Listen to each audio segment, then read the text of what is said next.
Hooray for Hollywood! Oh, hi, I'm sorry. Stan the Movie Man here. Got a little overexcited because of this week's movie. It's 300. It's the story of the Spartan king Leonidas, who takes 300 of his best fighters who have already sired male children to carry on their bloodline so that they can face an army of 1,000,000 Persians as they attempt to invade Greece.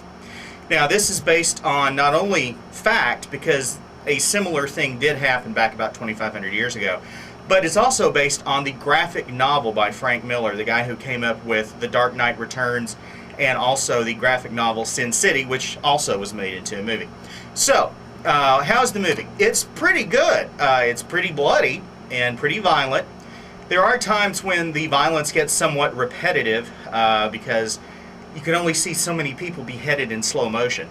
And so many arms and legs cut off, and so many people run through with spears and such as that.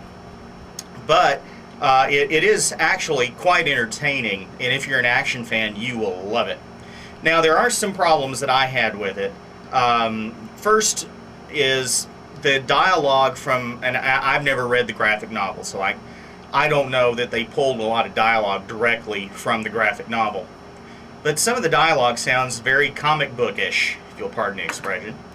And also there was one scene where one of the king's men, one of his trusted advisors and his captain, as he refers to him, he loses his son in battle. He sees him beheaded. And afterwards, once he's wailed and run through a bunch of the enemy with his sword, and the battle is ended temporarily and they're resting, he comes back and says something along the lines of, "I regret that I never told him how much I loved him."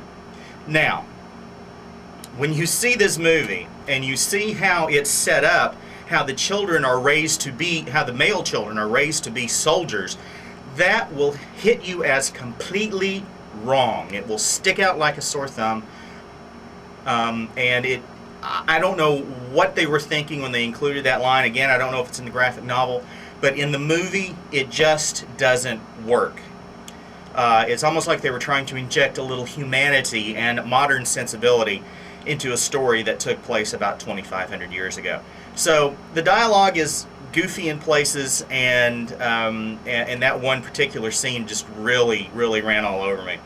But other than that, the special effects, most of this movie is a special effect after all, and the action and the performances are all very good. So I give 300 for guitars. Go to WIMZ.com and read my complete review. You can also watch the other reviews I've done on WIMZ.com and YouTube. You can also vote at WIMZ.com for the next movie that I'll review. So, go to WIMZ.com if you haven't already, and vote, dadgone it, or I'll just give you a... Oh, never mind.